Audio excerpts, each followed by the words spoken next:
Hello, Falcon fan. It's Barakundo coming back at you with another video. So today we're definitely going to talk about the risk versus the reward, and this is really based on the decisions the Atlanta Falcons and the moves that they will make this off season.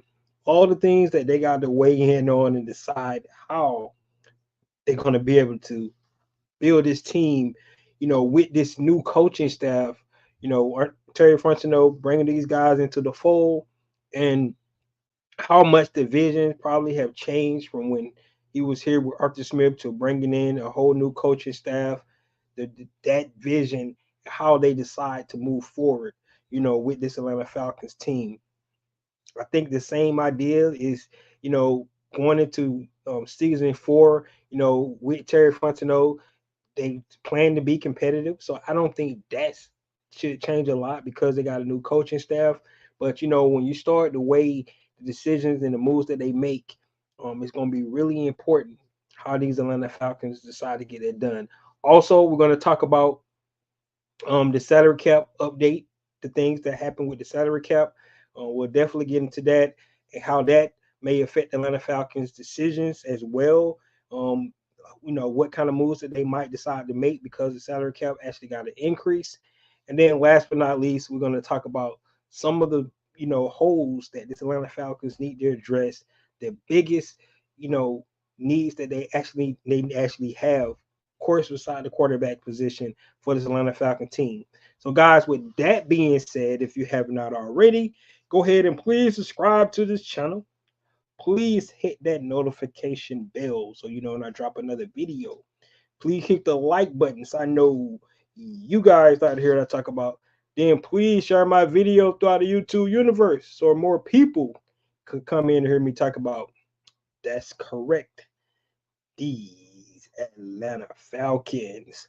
So, guys, we're gonna get right into it. We're gonna start off with um actually I think it was a surprise, around the league when the Atlanta Falcons, not just the Atlanta Falcons, but the NFL, had a bump in the salary cap. I think the projected number that was initially that came out, it was higher than that. So it really helped the Atlanta Falcons and other teams around the league, you know, be better suited going into the new league year with their cap space. For teams that was, in really bad and dead cap, right? They really helped those guys out. And then for teams like the Atlanta Falcons and other teams that had cap space, it allowed them to be able to do other things that they might want to do with the cap space. So if you're looking at over the cap for the Atlanta Falcons, they have them to about like $33 million. And then if you go to Sport Track, it's about 37 million. You go to the top 51, it's about 41 million. So Atlanta Falcons have between 35, $41 million of cap space. We know about 5 million or so of those is probably going to go into our draft picks. That's still, at some point probably won't alleviate the Falcons for making moves that they have to make. So like some cuts we talked about, on previous videos, guys like Taylor Heineke, Lorenzo Carter, even, maybe John Smith, Mike Hughes, some of those guys, could still be on the chopping block, or depends on what the direction the Atlanta Falcons decide to go. So, that's a major bump. Like it almost has ramification, like I said, around the leagues because you look team like our NFL soft foes, the New Orleans Inks, it kind of helped those guys out as well because coming into this new league year, there was like $84 million over the cap.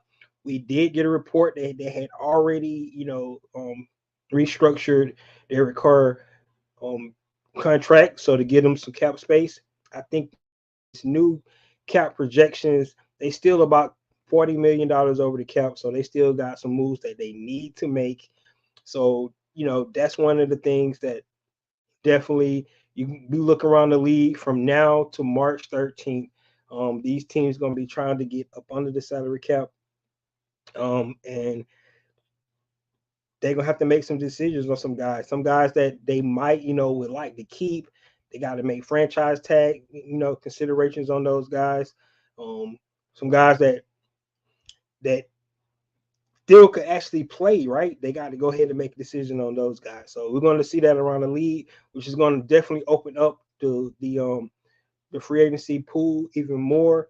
It gives Atlanta Falcons more opportunity to go out and recruit guys to come to be part of this Atlanta Falcons team, you know, this season and in the future. So definitely look out for that. But the biggest news, the Atlanta Falcons with this salary cap, I like the fact that it increased, and believe it or not, probably increase again next year, because the NFL is king right now. It's doing so good with all the TV deals, all the streaming platforms trying to get into, hosting games and showing games on prime time, around. That's what we've seen. So with all that happening, you know, we get to see these salaries, this cap continue to go up, which in turns the players are getting paid more. You know, anytime soon we'll probably be having a quarterback making, our average of $80 million a year right now. We anticipating that Dak Prescott might actually already reset that market about 60 million a year with his contract coming up. So just things like that to be on the lookout. The salary cap is a big deal, especially for Atlanta Falcons. We talked about it. Atlanta Falcons has good health right now with the salary cap. So, all avenues are open for them to help build this roster. They can go any direction they want, right? They can actually restructure guys themselves if they want to add more cap space, to be even more aggressive. So that's one of the things we definitely look at. So good health for the Atlanta Falcons. And if you look at the young, players, talented players that we do have to pay kind of here in the years to kind of spread out to the point where if all these guys pan out and earn a second term contract with the Falcons, they should be able to afford it, right? Especially right now where there's not a quarterback, currently on the roster. So that's one of the things you got to look at. Once you pay the quarterback, because we know they take up a big percentage of the salary cap, then you have to start making decisions. Decision that a lot of teams gonna have to make this year. So that's where we're at, and that's why Dallas is going to be interesting to see what Dallas got to do because they got to pay the quarterback and they got to pay their all pro receiver. They got to pay their all pro linebacker as well, right? So it's going to be hard for them to add pieces to that when you got to pay all those guys. So that's what's making it interesting. What's going on, Michael? Nathan Floyd, cornerback two, a true nose tackle edge, and a rusher. And the wide man, you pretty much call the whole team, but we're going to break it down. We're going to definitely go through the needs that need to be addressed for this Atlanta Falcons team um, this evening. I'm excited to talk about that. So, guys, the real reason I came here today because it's so much talk about what the Atlanta Falcons may do with trying to acquire a quarterback. It's so much talk. So fascinating because it's not one you know perfect answer. Nobody has the key. Nobody has the code. Nobody has the magic formula to figure out what's the right decision for the Atlanta Falcons to do to make this decision. So, everybody can go around and you can go down every scenario and somebody can poke a hole in it, right? But then on the other side, somebody can say this why it might work because it because they have that leeway. That's why it's so fascinating. With a roster like Atlanta Falcons got, a lot of people say is a talented roster. Um, you want to see them make the right decision. As fans, we definitely want to see them make the right decision. But at the end of the day, what is the right decision? We don't know, right? You really don't know. So that's why I titled this thing. It's going to be based on what risks that the Atlanta Falcons want to take, and what's the potential reward, in the decisions that they do make when they start talking about the quarterback position. Because at the end of the day, every decision they make with a player, right, no matter what the position is, but especially with an NFL quarterback, it's a risk there. It's a risk, right? So And if you lay out all the risk, right, and then you look at the rewards, right? So if it works, these are the rewards you'll get, right? So it's like a pro and cons. You have to lay it out, right? They probably go look at history, right? They look at, if we do this, I mean, history says you do this, the number says you do this. It's so many things they got to factor in, but every decision they're gonna make, it's gonna be a risk, guys. So when people try to shit on who you think, and I'm saying this to all us as fans, when people try to shit on who you think that the Atlanta Falcons should bring in at quarterback, right? It's a risk, but at the same time, it could definitely be a reward. So that's where you want to go. That's the things you got to think about. So, so let's just lay out, scenario, one of the scenarios that the Atlanta Falcons definitely could take, right? So the Atlanta Falcons has been talked about over the last week. The Atlanta Falcons is planning to be aggressive, right? They're planning to be aggressive because they want a young quarterback. So the word on the street that the Atlanta Falcons potentially is trying to move up in the draft, um, to draft a young quarterback, right? Right now, the three quarterbacks that everybody is talking about is Caleb Williams, Jaden Daniels, and Drake May, right? Those are the three quarterbacks everybody talking about right now, right? So the Atlanta Falcons sit at number 8, right? That's where they're at, right? So the risk is the fact that if you look at most quarterbacks taken in the top 10, that ratio to how many actually is great and turns out to be an all pro quarterback, it's not that high. It's just not what you're gonna get if you just go back. Let's go back 7 years and just look at the number one draft picks, the quarterbacks that was taken in the first round of the draft, and how many of those guys have panned out to be um, good quarterbacks in this league, right? It's not that many. It's not that many, and that's the risk. That's the risk, right? So everybody's is touting that Caleb Williams is going to be, next big thing, right? He has so many traits. He has, Patrick Mahomes like ability to do this and do that, right? And you got people out there. Some people out there is looking at the glass half empty on Caleb Williams and probably thinking that he does not have what it takes to be right. But at the end of the day, guys, what the risk is what we seen in college may not translate to the pros. It's just that simple. And that's a fact. Like it might not translate. So when you looking at the Atlanta Falcons, for an example, this scenario, they're gonna be aggressive. They're moving up to get a young, talented guy, right? The risk is that the guy might not pan out. He might not take off like you thought he was gonna take off, and it might be a bust. It could happen, right? A couple of years ago, the New York Jets took Zach Wilson at number 2 overall. Number 2 overall. Now, if you go look at all the reports moving up to that draft, right? Everybody was like, yes, that was a good pick, great pick. It wasn't 100% unanimous. I agree. It wasn't. People were saying like, nah, this is probably not where they should go in this direction. But guess what? They decided to do that, right? They went and got Zach Wilson. Now they owner came out and basically said we need a backup quarterback to go behind Aaron Rodgers. When you picked the guy at number 2 overall just a few years ago, right? Because so it might that's the risk. So you spent draft capital on your number 2 overall pick, right? 4 years of guaranteed money that's put towards your salary cap to a guy that where you had to go out and get a 39-year-old quarterback to come in to try to get you to the promised land. And your quarterback that you drafted number 2 overall, now you're trying to push him out the door in just a few years. That's the conversation where when you're looking at things like the risk of going out and thinking that this guy's a can't miss, right? Because nobody has the formula, guys.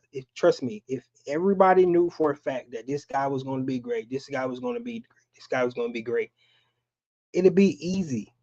But that's the problem. It's not easy. So when the Falcons going to be aggressive and they go up and they say they're going to go get Jalen Daniels, right? Right. So Jalen Daniels had a Heisman Trophy season. He had a Heisman season, right? He just was amazing. If you look at it, right, you'd be like, how can you look at that guy and somebody say he's not going to succeed in the NFL? That's that's where you got, right. But let's look at it. We had Heisman Trophy winners already. Baker Mayfield wants the Heisman, right? Johnny Manziel won the Heisman. It's a couple guys that has won the Heisman that when they got to the pros, the stage was too big for them. Not saying that's going to be Jaden Daniels. I'm not saying that. I'm on the side. I think he's going to be all right, but it is a risk. It is a risk, right? So if the Falcons do decide to move up, like everybody is touting that they're going to be aggressive, they're going to move up. The risk is you're going to give up. Just say they move up to number 3, right? Because I don't see them moving up higher than that. They could move up number 5. That's the word on the street. It's the Patriots don't pick, so they just need to move in front of the New York Giants, right? Right behind the Arizona Cardinals, and they might be able to still get a quarterback if 3 don't go in the top 3. If those 3 don't go in the top 3, right? So they could definitely move number 5. But just say if they move to number 3, right? Probably they're going to give up 2 firsts, maybe a second, maybe a third, right? So they're giving up all their future draft capital for a guy that they believe is going to be their franchise quarterback, for the next decade, right? That's the reward. Now, if you get a guy that's going to be your franchise quarterback for the next decade, it was worth it, 100%. That's the reward that you get.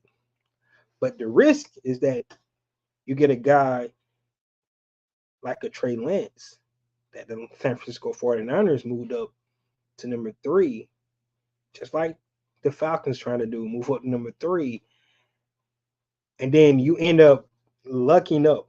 This San Francisco 49ers, they lucked up and got Brock Purdy. Let's be honest. That was a terrible decision to move up to get Trey Lance. Now looking at it from hindsight 2020, it worked out for them because they got Mr. Relevant, the last guy in the pick, last guy in the draft, and he was able to be, a decent quarterback to get them to the Super Bowl. But if you go back and look at what they gave up to get Trey Lance, he's not even on the team anymore, and they had to give up. They had to only got a 4th-round pick for him with all the draft capital they gave up. Right? Think about it. That could be the situation where the Falcons find themselves in. So that's the risk, right? The reward is 100%. We have the franchise quarterback for the next 10 years, next decade, and then we can start doing like the Packers, draft a guy, have a succession plan, so on and so forth. Then we won't have to worry about quarterbacks, for the next 30 years, right? That would be awesome. We could do something like that. But when you're thinking about it, um, that's that's the risk, guys. So Atlanta Falcons moving up, right? Picking a guy, Drake May, Jaden Daniels, and Caleb Williams. They're giving up draft capital. So they're giving away potentially future 1st-round draft pick, high 2nd-round draft pick to get the guy that they believe is going to be the future franchise quarterback. But if it doesn't pan out, you set yourself back a couple of years because now you don't have that draft capital anymore, and you got to try to find a way to get the guy that you need to be your franchise quarterback. All right. So let's say they decide to go and trade for Justin Fields, right? Because that's been out there. Even though people starting to cool off on the thought that Atlanta Falcons would be interested in Justin Fields, right? So they decide to go get Justin Fields. All right. The risk in that, you're giving up $25 million for the next 2 years. Um, he does not, improve in his inconsistency that he's showing in Chicago right now, and he continue to be, hit or miss. He plays well in some spurts and then doesn't play well in other spurts, just like he does now in Chicago. He's inconsistent. That's the risk. So now the Atlanta Falcons punted their franchise for 2 seasons because they brought a guy in that doesn't improve. Because the reality is we already seen a 40 game sample size of Justin Fields, right? Um, and it's been inconsistent. Yes, it's factors in that, coaching, different, offensive coordinators. I understand all those things, not having enough talent around him, porous offensive line. So many things you can detail the reason why he was inconsistent, but in any event, he was inconsistent, right? So, but what if he doesn't improve, right? So that's the risk. You get a guy, you pay him $25 million because you're probably going to pick up his fifth year option, right? So for the next 2 seasons, your risk is you got a guy that you have to pay, and you still don't have your franchise quarterback, and you wasted 2 seasons trying to figure out if that guy is your guy. Now the new coaching staff is 2 years in, and they still not successful. Arthur Blank probably starting to think about putting ultimatums on in third season, and you don't even have a quarterback, right? That's the risk. The reward is you got a guy that you're only paying $25 million for the next 2 years, right? And he started to show, the talent that we can see with the abilities, the skill set that he has, and he get into a comfortable, he get into a consistent franchise that's going to coach him and teach him, and he started to take off, and now the the wins, the play started to match the skill set, the talent that he has, and everything started taking around. He's only 25 years old, and he takes off, and now you got your franchise quarterback for the next 10 years, right? That's the reward. That's the reward. So, you know, do you take the risk giving up only a second round pick, vice going up and get a guy like Jaden Daniels, who's by the way is only like a year and a half younger than Justin Fields, right? So he's only like a year and a half. So they're about around the same age, right? You had to give up three prominent picks to go get Jaden Daniels. Um, Guy like Justin Fields, you might only have to give up one pick to go get him, and kind of the similar skill set that they got, right? And yes, you got to pay more. You got to pay 25 million for the first 2 seasons, right? Now with Jaden Daniels, you have him for 5 seasons, right? But you still had to give up more draft capital. So that's what you have to weigh. That's what you got to weigh. The problem is, guys, like you don't know what the correct answer is going to be until it all plays out. So when people try to tell you that that's a dumb decision, you don't see this happening, or they'll never go down that route, we just don't know, right? Because the Atlanta Falcons have not hinted at any direction that they want to go. Everybody that puts out, news and rumors and things like that, they have not heard anything from the Atlanta Falcons. They just trying to follow what they think might happen, right? Right? Like I said last show, we have no idea how much interest the Atlanta Falcons have in Justin Fields. We just don't know that, right? To the fans, it seems like it makes sense. To the fans, it seems like you're just giving up a second round pick. You know, the talent is there. Why not take a chance? To the fans, but to the organization, they could seen enough film, seen enough inconsistent play, and say like he just don't have it, right? We don't know what they see, right? We're just guessing, right? So that's the risk.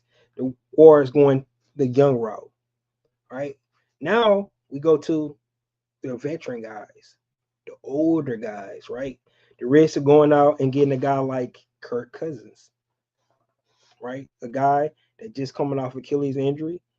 You're gonna tie up your salary cap for probably the next 2 years because you got to pay him big money, right? Um, the risk is he does not show the consistency that he has shown over the last couple of years for with the Vikings, and it doesn't mesh well with the coaches, and now we're stuck to your contract with a guy that just can't get the job done, right? It's not as roses and flower beds and all this stuff that we thought it was going to be. It's not as good, right? So now we're paying a guy $80 million for the next 2 years. We know he a guy that wants guaranteed money. His Achilles is not healed the way we thought it did. Now the Atlanta Falcons have a losing season, and they put all their money into a guy that on the back end of his career, at 36 years old.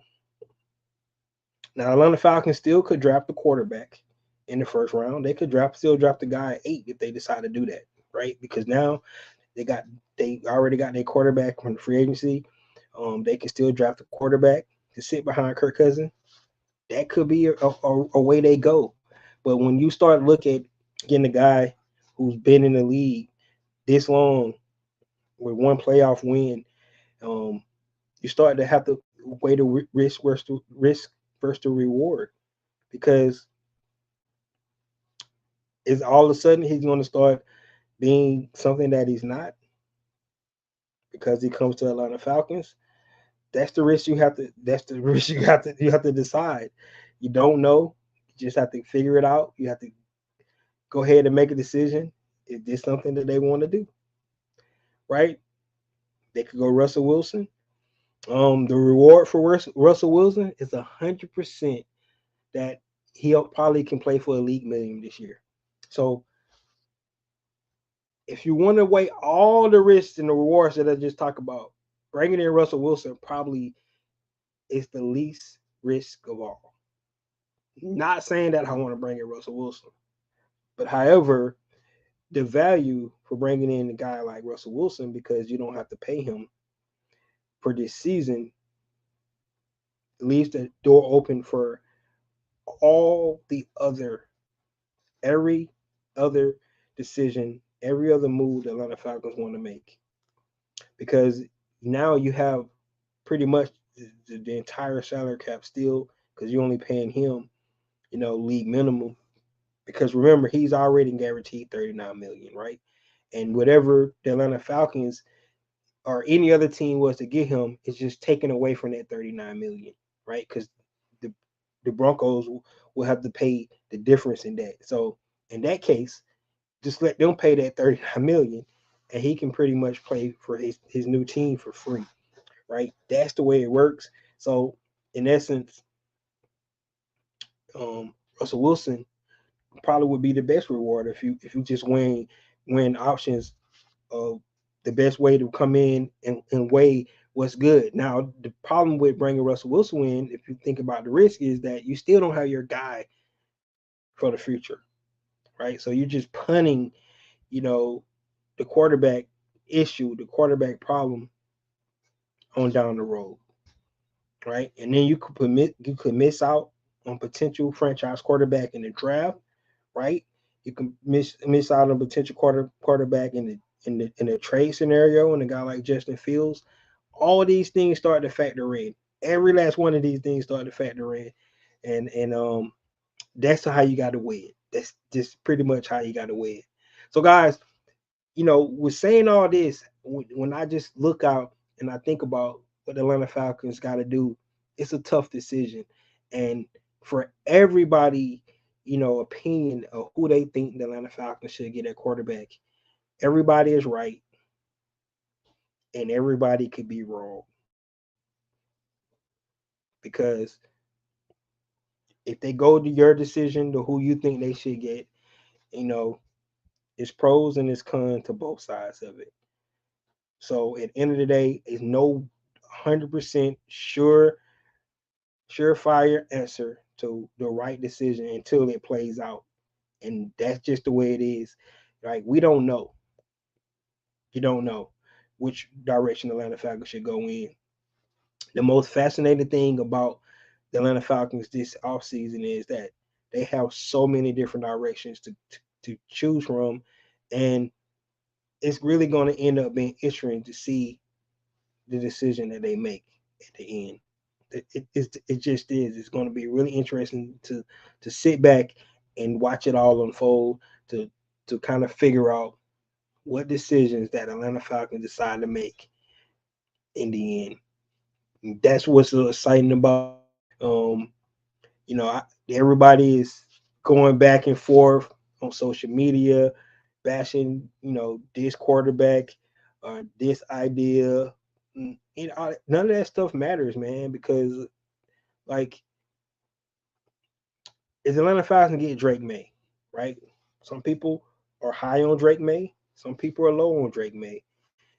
We won't know anything about Drake May if the Atlanta Falcons decide to take him until we get him in the building. We started seeing him play games, how he meshed with with the scheme. Can he play at this level? Can he read defenses?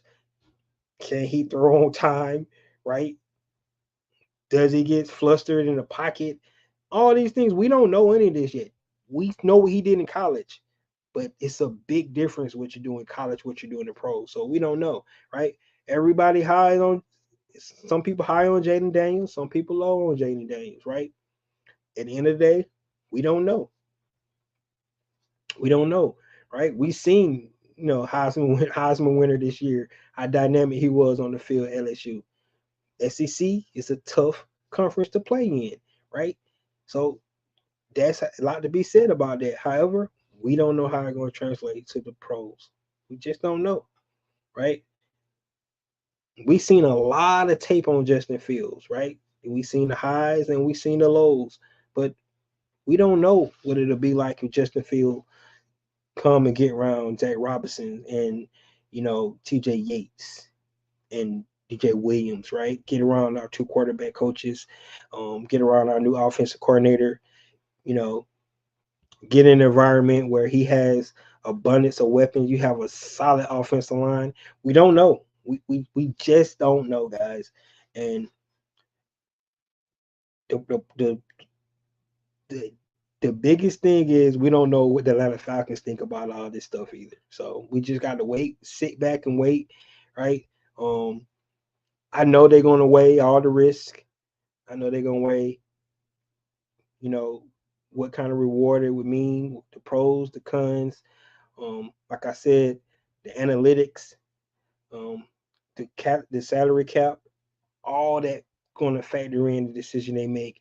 If they give up draft picks, how they would felt, how that would affect the next moves that they make, giving up draft picks, right? If they go free agency, and get a big fish like Kirk Cousins, how would that affect, other free agency moves that they need to make, right? How would that affect the draft coming up here in April? Those are the things that they got to weigh, risk versus reward. And it's the biggest, if you think about it, when you're playing football, right? Just the nature of the game itself, right? It's a lot of risk playing football, right? Because it's a dangerous collision sport. Guys going 100 miles per hour, hitting each other, bodies, trying to destroy one another, right? It's a risk playing football. And the reward at the end of the day, you know, you get to play your childhood dream game. You get paid a lot of money for it. You get the best lifestyle you want, right? You get to be a champion. You get to build that camaraderie and things like that. So it's a lot of reward. So, at the end of the day, when you talk about risk versus reward, that's what this game is all about. That's why this decision from the Atlanta Falcons is going to be really exciting. I can't wait. All your guys' opinions about the direction the Atlanta Falcons should go. Hey, right now, hey, keep living it because you were not wrong, and hey, you might not be right either. So that's where I'm at with it. Um, we got as long as we keep players on cool. That's what he said. Michael said. I'm cool with Baker Mayfield, Mike Evans for 3 years, while letting Rattler. Now this is a take right here. This this is a take that see like this is a out of the left field take by Michael here. He's saying that Baker Mayfield, Mike Evans, right, and then draft Spencer Rattler. That's a take. That's that's something that you know I would never consider. Thinking about the Atlanta Falcons, but Zach Robinson does have familiarity with Baker Mayfield. He actually played some of his best football, and especially in a small sample size, but he played really good with the Rams when he went over there, played with those guys. We know Mike Evans is a stud, right? The problem with this, only problem I have with this is that cap for both of those players would be enormous. Um, Mike Evans right now is about 23 millions on as market value, and of course Baker Mayfield. I think he played his way into a pretty decent contract this upcoming season. So signing both of those guys would to where we got holes that we definitely need to fill is definitely going to be something interesting. So just interesting take, but you never know, Michael. I have no idea. They could definitely. All right, let's get into the biggest need for the Atlanta Falcons um, this offseason. And besides the quarterback, of course, because we know that's one of the biggest needs. But when you look at the roster in its entirety, um, let's go on the offensive side of the ball first, right? And if you go from positions, you look at the offensive line. I think for the most part, the offensive line is intact. Could have an upgraded center, but I think Drew Dalman is solid. He's not all pro level, but he's solid. So it's not really a big need there. From a depth standpoint, if they bring back some of the free agents that we got from a depth standpoint, guys like Storm Norman, Matt Hennessy, guys like that, you definitely could have a pretty good offensive line here. So I would not say that offensive line is a big need for the Atlanta Falcons. However, you definitely could still go in the draft and you could get, add depth for guys like Jay Matthews is coming up on age, right? Caleb McGarry still have issues in pass protection. So those are some of the things you think about. So when you think about the offensive line, right, there's not a big need there, but if you want to create depth, I can see that. Right, you go back to the tight end room. All right, we already got John New Smith, we got Kyle Pitts, we got John Fitzpatrick on the roster, right? I don't anticipate them having more than 3 tight ends this year because Arthur Smith gone. Um, so if they have more than 3, that would be a shock to have more than 3 tight ends. Um, so I don't think the tight ends need um, is the need for the Atlanta Falcons. Go to the running backs. We got Bijan, we got Tyler, and Avery Williams is coming back, right? So we got a three-headed monster there at at running back position. Yes, we CP is probably going to be free agents. More than likely, he's not returning. Um, but you do have 3 solid backs there that could carry the load for the Atlanta Falcons. So I do not see running back for the Atlanta Falcons, right? Now we get to the receiving core, right? Right now we got Drake London, who's on the contract. So this is a need. This is this is probably one of the biggest needs for the Atlanta Falcons um, this offseason, and it's a adding wide receiver depth to this team, right?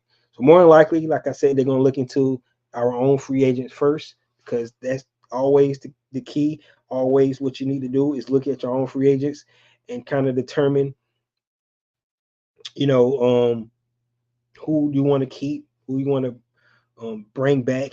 Especially we got a new coaching staff, so it's going to be interesting to see who they decide to bring back from that receiving room for the Atlanta Falcons. So that's one of the keys that they definitely need to do.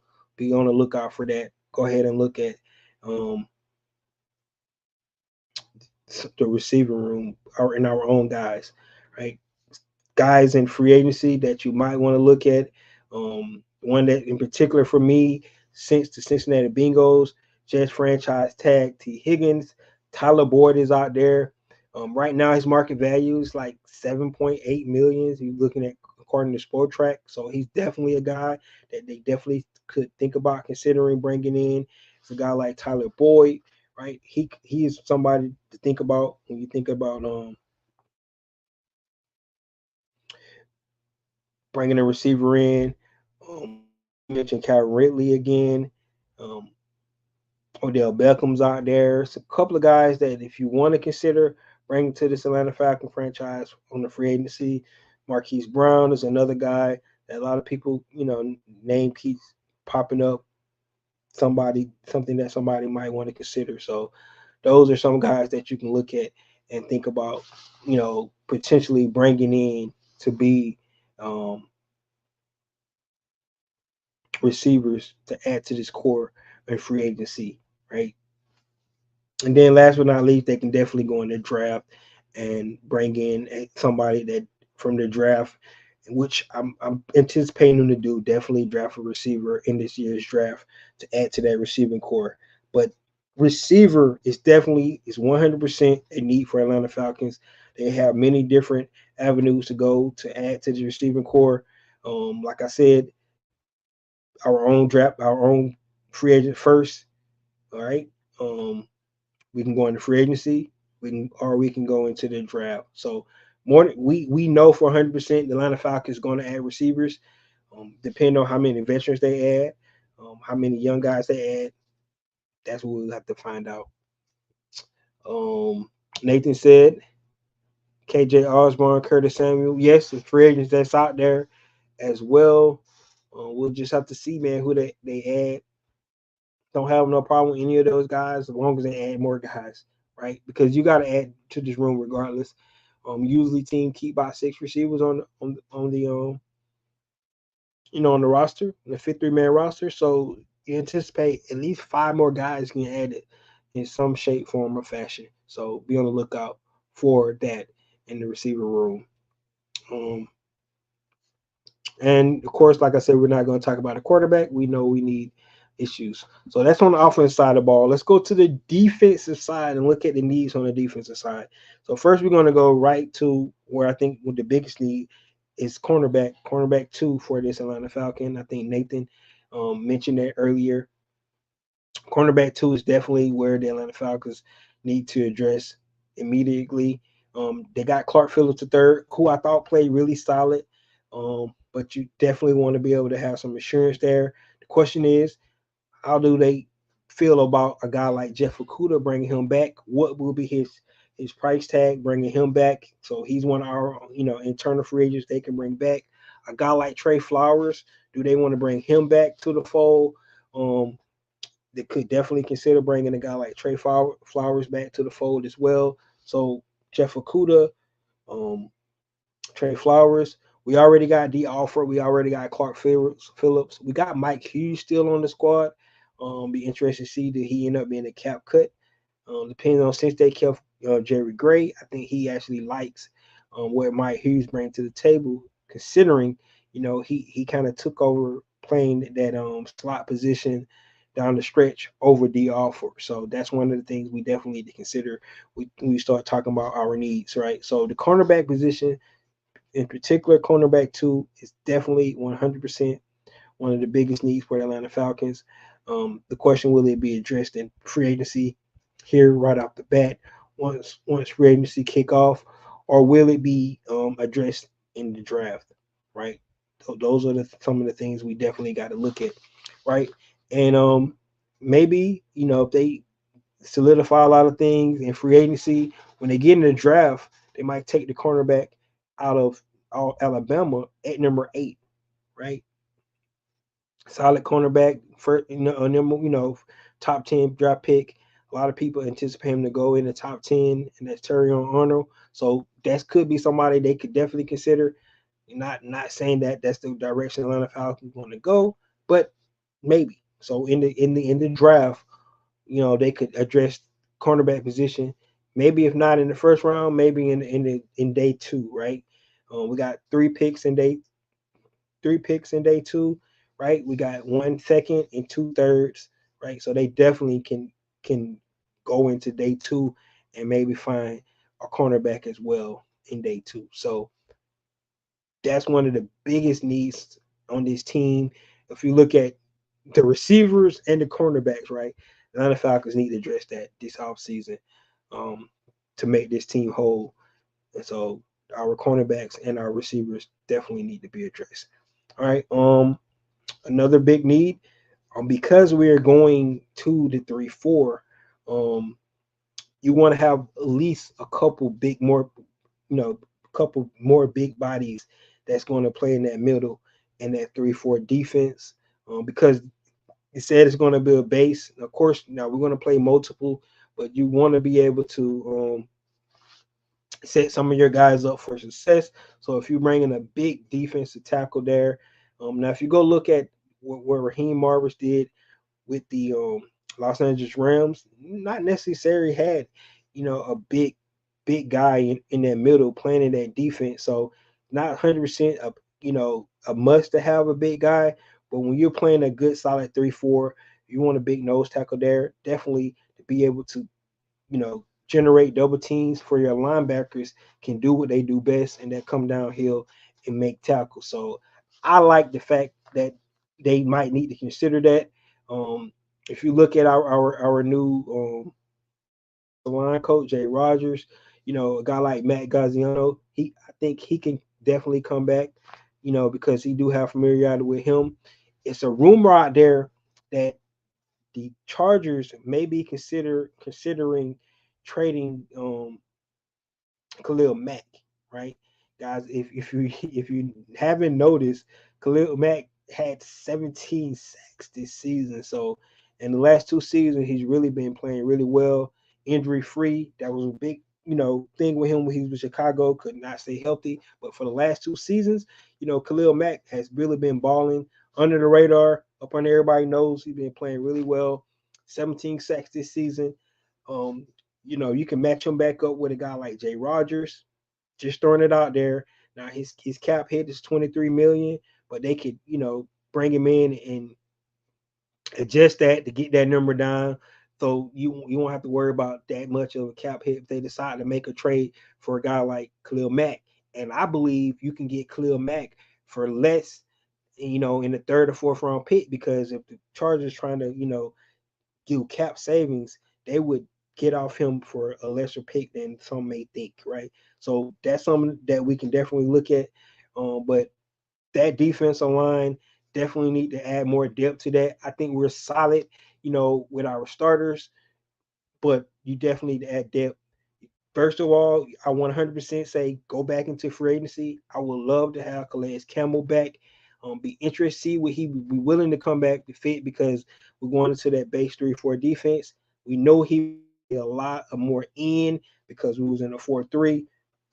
He didn't want to play too much inside, but I think he can fit, any offense, because he's just a dynamic player, and I just like his leadership. So if they can somehow get Calais Campbell to come back to the fold, that would be awesome.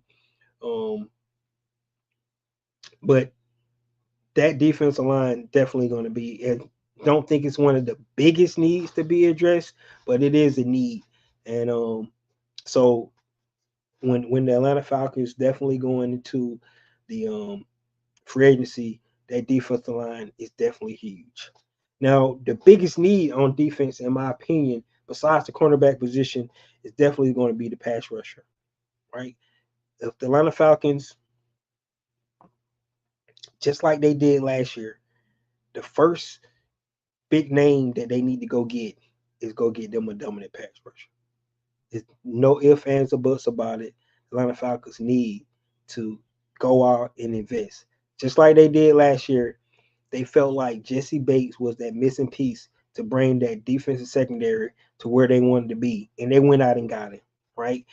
I think most people was pegging Jesse Bates to the Falcons the season prior because they knew he was going to be free agent. So the Atlanta Falcons, I know a lot of content creators, including myself, was touting about guy like um, Jesse Bates coming to the Falcons way before he even got became a free agent from the Bengals, right? During the season, everybody was talking about this. And guess what, guys? True to his form, the Atlanta Falcons went out and they got probably the best safety that was on the market right off the bat. They need to make that same kind of effort, that same kind of aggression to when they go in to get the pass rusher this South season, right? There are great pass rushers out there. Daniil Hunter, Brian Burns, Josh Allen, and those guys though do not get franchise tag. 100%, they need to go out and try to pursue one of those guys.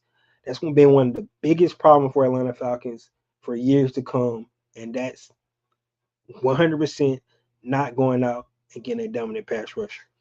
There's some guys on the market. Atlanta Falcons have the cap to do it. Um, they need to make it happen. 100%.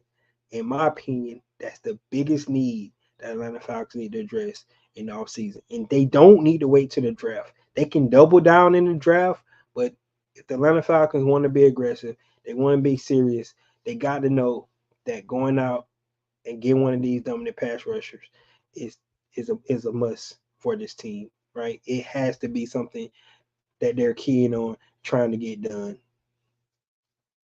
Um, Nathan said Akilo Witherspoon. He said Javon Kinlaw is a nose tackle. There you go.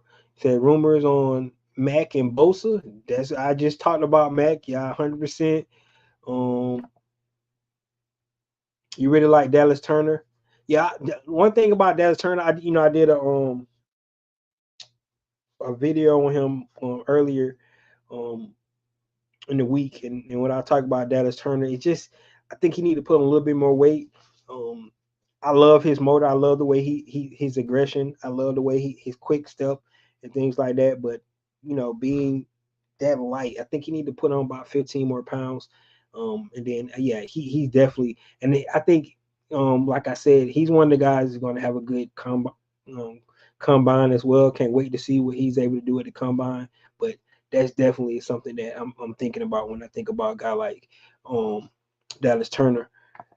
EQ said Mac is the man. Yes, like I said, man, if they could, I mean, if the Chargers willing to, because they trying to, get some cap space, and they're willing to give him up for maybe a third round pick. We got 2/3, so get a third round pick. You know, you got to be aggressive. I know, you're thinking about the future and things like that, but when it comes to trying to be win the NFC South, that should be our number one goal. The If the Atlanta Falcons can be aggressive and put the pieces there, because we're in the best position from all the teams in the NFC South to actually put the best roster together. Now we got to find a quarterback. I get that, but we are in the best position. The Saints still trying to figure out their cap issues. The Tampa Bay Buccaneers got so many free agents. They got to decide. They got to make tough decisions there who they need to bring back. We know the Carolina situation, right? They still got to build around the young quarterback and Bryce Young. Where now it's the Atlanta Falcons, where got pieces already in place. They got to figure the quarterback out, but they need to be aggressive. So I'm 100% with you. If they're willing to give up something for him, hey, come and play for the for a guy that you're familiar with and Jay Rogers. So I like that. Michael says, if we get Mac, do you bring Campbell? There's a lot of age on the line blocking the youth. Hey, yes, yes, I would bring Campbell back. I just like the veteran present. I mean, and he still can play. I mean, he led the team in sacks this year. That's sad to say, but yes, he led the team in sacks. So I definitely bring him back. Right. You got youth already there. You got guys like Zach Harris. You still got Armor Ebikadi, still here. Um, you got D'Angelo Malone, who we don't know nothing about because he's never got the opportunity to show what he's able to do. But the point I'm making is the fact that you can get these guys now. If you get a guy like Mack, Bud Dupree might not be coming back. Definitely, probably going to end up, you know, um, cutting Lorenzo Carter there. But bringing a guy like back, bringing Campbell back, yes, I would bring him back still. I just would, right? That's something the Atlanta Falcons need to consider, right? Right. So the edge rusher is definitely something that they need to address. That's probably, in my opinion, out of every position besides the quarterback position, the biggest um, need is going to be the edge rusher. That's just the way I roll with it. That's the way I think. I'm thinking defense now. I love the way defense played, but they need to be better. So yes, edge rusher. All right, let's go to the secondary. Right. I think the linebacker position is decent, so I'm not gonna harp on the linebackers too much. I like our three solid linebackers. You definitely need one more, but you can do that in the draft. Undrafted free agent, somebody like that. They're gonna give Nate Landman an exclusive um, tag. I think that's what it's called, right? Yeah. So he's gonna be back regardless, right? But it's gonna be on a cheap deal this year because he was an undrafted free agent. They can actually give him that pay raise. It's not gonna be a whole lot, but definitely Nate Lamb is definitely gonna be back. He should be back. I anticipate the Falcons doing that. We got Kane Ellis. Interested about Troy Anderson because he was the starter, to start the season. Nate Lemon played well, man. He really did. Now we have a new, linebacker coach. We got a new coaching regime. We got a new defensive coordinator, right? So it'll be, interesting to see how Troy Anderson is pulled back into the fold and see how they will, they're going to deploy him this offseason.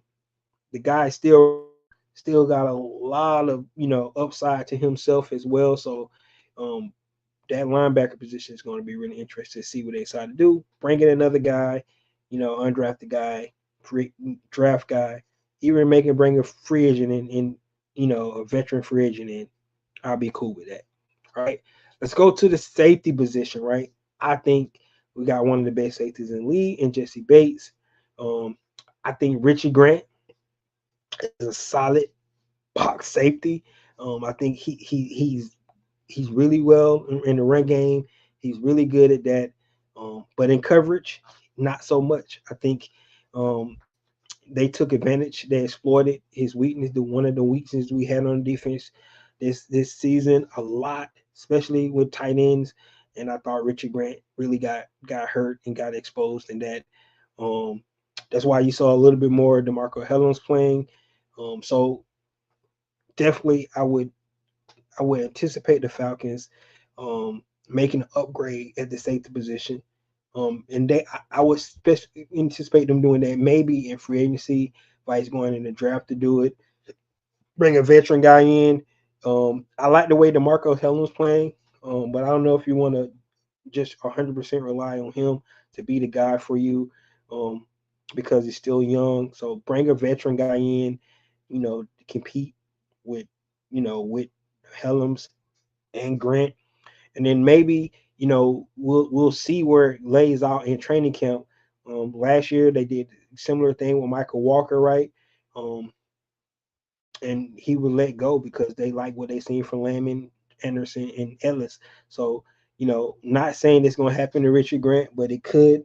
You know, he just got exposed too many times, and so I do believe pairing up another great safety for Jesse Bate and that guy can interchange in coverage and coming down in the box. I think that's what Atlanta Falcons need to do. So EQ says when Anderson was playing, he didn't impress me. Yeah, he's still raw, man. I mean, you because he played, he wasn't. You got to think about it.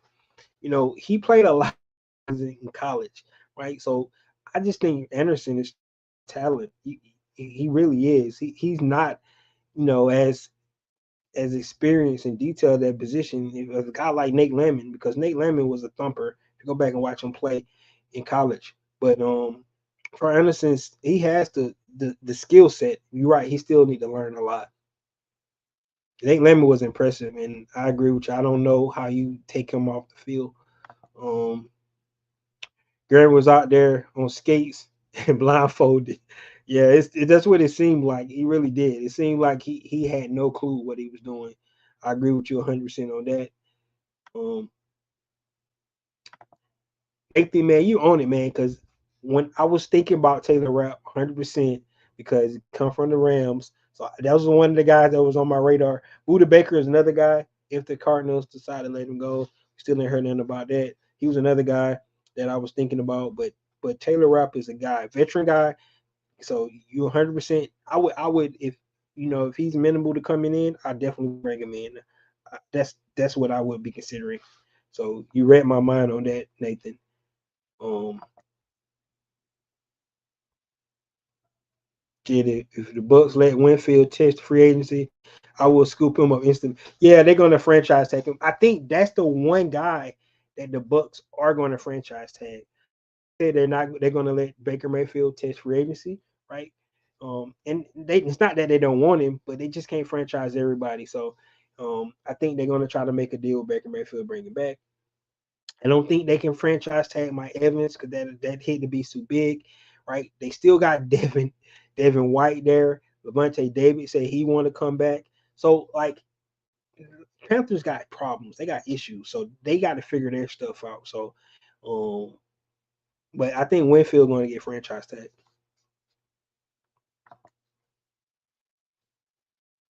Nate Nate could cover it and see the run. That's a linebacker. Yes. Yeah, Nate was awesome. I'm not gonna argue about Nate Landman, man. I can't. That's why, like he made us forget about Troy Anderson. Let's just say that he did. I agree with you. He made us forget about Troy Anderson. That's how good he was. So I'm not gonna even argue with you about that. Um. So you don't like Savage from? Oh yes. That's thank you, Michael. That was another guy that and he has familiarity with Jerry Gray, right? So I like to look at connections here, man, because when you trying to build a defense and the coach already know what you all about and things like that, they definitely know the front office definitely gonna go to coaches, ask them what they think about players, and can they help us do what we're trying to do. So that's why I always look at connections and stuff like that. So that's why Taylor Rapp, Savage, you're right, 100%, both of those guys. Um,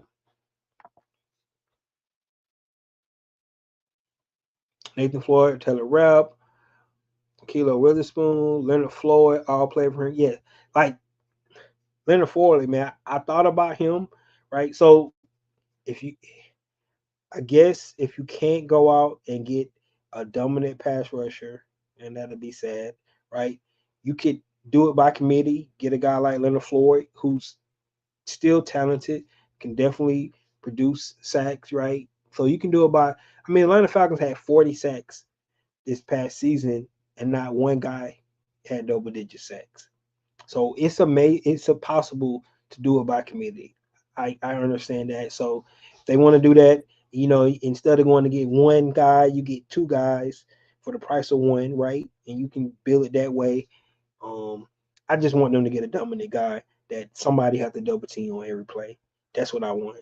So that's what I'm thinking about. But all these guys you talked about play Raheem Morris, like you said, you're gonna follow because these guys know what it's like playing Raheem Morris. He has a good reputation around the league. That's why I kind of like going into free agency this year because you're gonna see, you know, where players like playing for guys, and they're willing to come to the A and play, even though we don't have a quarterback yet. They got to figure that out, but you know, we could be making us something special here, man, because everybody might want to play for Coach Raheem. So let's see what happens with it. Michael says I wouldn't mind Floyd coming either, but all the vets take snaps from Harrison and he's growing. Yeah, I mean, yeah, I get it, but you know that's why Harrison got to improve. I get what you're saying, but if Harrison can't earn snaps, that's why he won't play. So it's just you know you're trying to win. It's not like I get what you're saying, but man, if Harris can't get on the field because he ain't producing, it is what it is. So bring these guys in, and because you're trying to win games. That's what I'm talking about. So what about wide receiver? There's a real question mark. Oh yeah, that was the first place I went, Michael. That's 100% on offense. The number one need on offense is receiver room. Right? We only got one guy on the contract, so 100%. We got to address that. One guy I mentioned was Tyler Boyd. Because Bengals not going to be the pay. They got to pay Chase um, here soon. They already just franchise tag T Higgins. So guess what? Boyd is not a place for him. So he's going to be free agent. Um, Nathan mentioned Curtis Samuel, right? So it's some guys that we definitely could consider on wide receiver position to bring in free agency. But I think the Atlanta Falcons is going to get a receiver from the rookie class. They're going to get it from free agency. You know, so I think they're going to address it in both ways, in free agency and in the draft as well. So that's what I believe for wide receiver. Like I said, can't nobody earn snaps if Mac on the squad.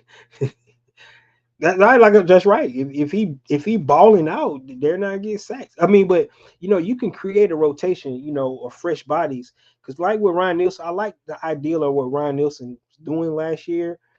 It just sometimes you put that second unit in, they kind of bend more than you would like, right? Especially in the run game, right? But if you got a dominant rotation going, you know, you have fresh bodies coming in and out. And Zach Harrison come in on that second rotation. Is he fresh? He's going to get his playing time. So I mean, that's what he did last year, and he started towards the end of the season. He started to actually improve as well too. So that's what I mean. I like that. I really like that. Um, when you start thinking about, um, you know, bringing veteran guys in, you need a mixture of your young guys with your veteran guys, but it's all about winning games, man. Like if you ain't trying to tank, why you playing guys that ain't getting the job done? That's what I'm saying. So I mean, that's what it boils down to. Remember Ebiketie? He got to start step up. It is what it is. Um, I think Ade Okendeji, because I forgot he was on the roster, man. I ain't gonna even lie. I think he might get cut this season. I think with the increase in the cap as well, I think we'll actually get some cap savings there. So look out for that as well.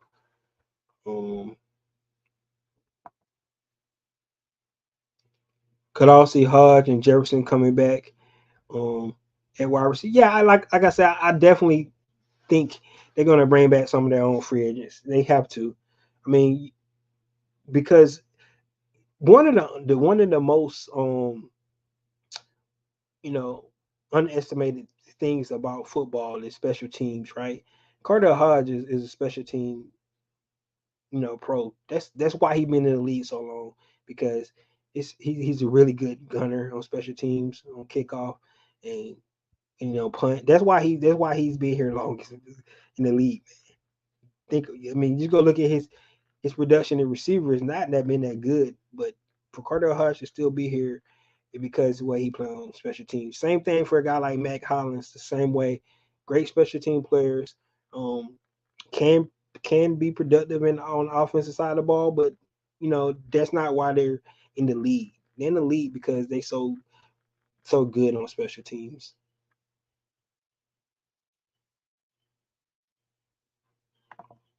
And Michael said, I can see Hodge. Yes, when he gets his opportunity, he plays well, man. You don't drop balls, but but I'm telling you, the reason why he's on the team because he's a great special team player. And then Marquise Williams, I know for a fact he's going to be clamoring. We need that guy back. We need that guy back because of the way he plays. So um, that's one of the reasons. So guys, those are the biggest needs. I went down. I think said we need receivers. Um, we need a quarterback, right? That's the offensive side of the ball. We can fill depth in the other spots, but not biggest needs on defense. 100% a pass rusher. We need a cornerback. Definitely think we need another safety, right? Um, if we feel some of these needs that the Atlanta Falcons can fill, and then some of our young guys like a Zach Harrison, guys like Armand Katie, they start to improve and start to get better, right? Um, I believe that this team is right where we wanted to be. That's what I believe. So, um, guys, that's all I have today. Um, I really like to start the day off talking about, you know, risk versus reward with what everybody takes on quarterbacks. Like I said, guys, in the end of the day, right, whatever direction the Atlanta Falcons going to go, they're gonna weigh the risk and they're gonna and look at what kind of dividends is gonna provide in the end. That's what they're gonna do, and then we'll see if it's gonna pan out for us. You won't know right away, right? Like time they make the draft, everybody be upset, right? What if the Atlanta Falcons draft JJ McCarthy at number 8? Right? How many people's gonna be upset with that pick? But in reality, you don't know how good that pick is until you see JJ McCarthy play and he get on the field and how he started, read defenses, started to carve up teams. You're like, okay, better than I thought, right? You don't know, right? So, you know, I'm still on team move up in the draft if you have to go get a young quarterback. That's where I stand, right? Um, I think the risk is worth it. If you believe one of those guys could be your future franchise quarterback, go ahead and move up in the draft and take one. That's just me, right? My next option is definitely be 100% in me. I would trade for Justin Field. Still a young guy. He's a 24 year old quarterback. Yes, he needs a lot of work, to get him to where he needs to get. But that's where I would go with that. And then you look at those needs, guys. Um, just like Michael said, quarterback, wide receiver, edge, safety, cornerback. That's where I would go. That's where I would go. And Nathan said Turion Arnold at cornerback, 100%. Definitely can see that at number 8. Um, and Michael said Dallas Turner. Either one of those guys would be good. But if you're picking a defensive guy at number 8, that means you already figured out your quarterback position. That means you went free agency route or you went trade route. That's what that means. So if we get to the draft and the Atlanta Falcons is picking a defensive player at number 8, that means the quarterback position has already been solidified and we know who our quarterback is, going into 2024. So, guys, that's all I have. Thank you guys for coming in and tuning in tonight. I love the conversation about this. I think it's going to be fascinating to see what Atlanta Falcons. This is Combine Week. We should get updates and news from all throughout the NFL. Definitely should hear from our coach, our head coach, and our general manager this week when they do their press conferences. See, can we get some kind of, you know, insight of what's going on with this team Maybe we might get a trade. So with Justin Fields, and if that would end that conversation wherever he get traded to, if it's not the Falcons, right? So that can be taken off the table. So that'd be one less domino to, one less domino that already fell, right? So maybe we get some of that stuff. We get to look at these quarterbacks. We won't see Caleb Williams, we won't see Jalen Daniel throw, but we get look like we get to see all the other prospects out there throwing the ball around. So that's going to be really awesome for us to see. Um, we get to see, the dynamic cornerbacks that we talked about. We get to see some of these um, defensive linemen that we've been clamoring about. See what they're able to do. See if the pass rusher is more than just three guys. You know, how deep is that pass rushing class in the draft? We get to see all that, guys. We get medical updates on Latu. We get an update on him. We get an update on Michael Penix Jr. Right? We'll get to see their medicals and see and hear if teams got concerns on those guys. Their longevity in the NFL. So we'll get to see all that. Can't wait. Be back on Wednesday after we hear from our coaches and our GM, and we'll chop it up again. This is your boy Ricondo coming back at you with another video. Peace.